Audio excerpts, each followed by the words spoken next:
Good morning students, how are you. I hope आप सभी घर पर सेफ होंगे, हैप्पी होंगे।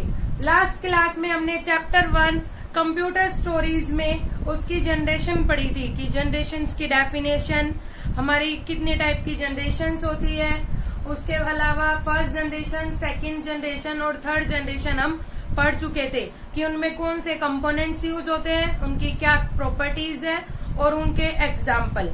अब हमारी लास्ट 2 जनरेशन बचती है, फोर्थ और फिफ्थ। आपने उसे टेबुलर फॉर्म में बनाया होगा नोटबुक में, ठीक है। तो ये दोनों जनरेशन्स भी टेबुलर फॉर्म में ही उस टेबल में एडअप कर लेना, उसी के नीचे ये दोनों जनरेशन्स लिख लेना।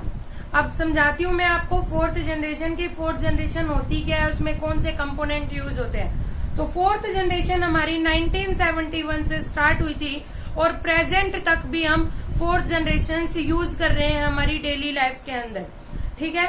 इसमें हम कंपोनेंट यूज करते थे म्यूपी, MPU म्यूपी। आप म्यूपी की फुल फॉर्म है माइक्रो प्रोसेसर यूनिट।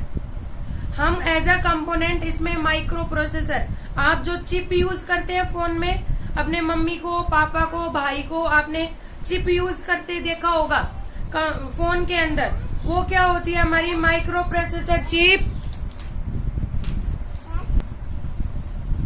जो फोन में आपने चिप यूज की वो माइक्रो प्रोसेसर चिप होती है। तो इसकी बात करते हैं प्रॉपर्टीज की।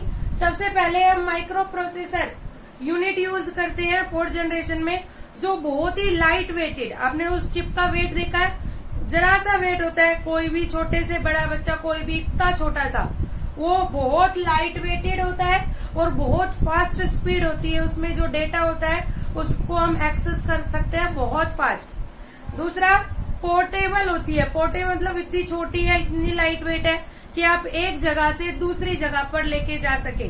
तो जब किसी भी चीज को आप एक जगह से दूसरी जगह पर ट्रांसफर कर सकते हो, लेके जा सकते हो, तो उसे कहते हैं पोर्ट करना, पोर्टेबल, ठीक है।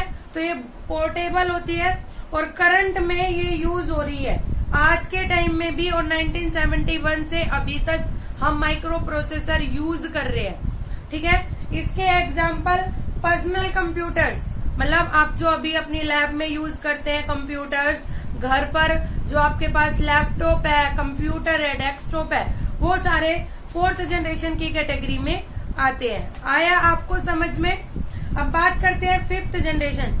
फिफ्थ जनरेशन प्रेजेंट में, हम प्रेजेंट में फोर्थ भी यूज कर रहे हैं और फिफ्थ भी यूज कर रहे हैं, और फिफ्थ जनरेशन आगे भी फ्यूचर में चलती रहेगी। उसके बाद हमारी 6th 7th जनरेशन तक भी आ सकती है।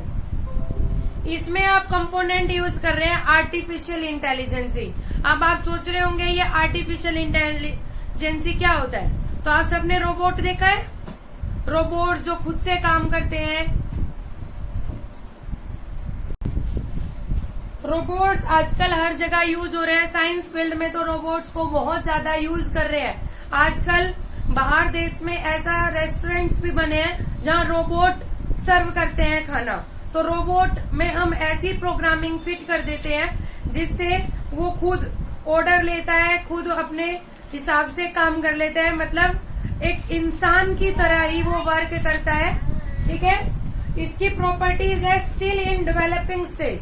स्टिल इन डेवलपिंग स्टेज का मतलब अभी भी इस पर काम किया जा रहा है, अभी प्रॉपर ये स्टेज डेवलप नहीं हुई है, यूज में ले रहे हैं हम, और आगे भी इस पे वर्क चल रहा है।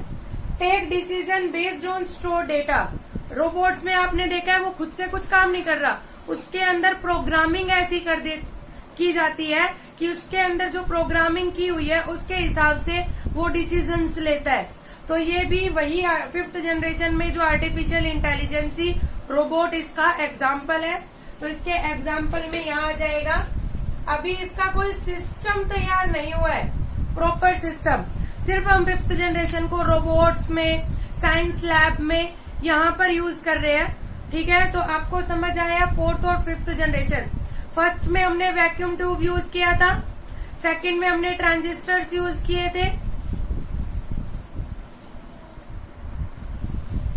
थर्ड में हमने इंटीग्रेटेड सर्किट यूज किए थे, फोर्थ में माइक्रो प्रोसेसर और फिफ्थ में आर्टिफिशियल इंटेलिजेंसी, ठीक है। आई होप आपको सारी जनरेशन्स समझ में आ गई हो।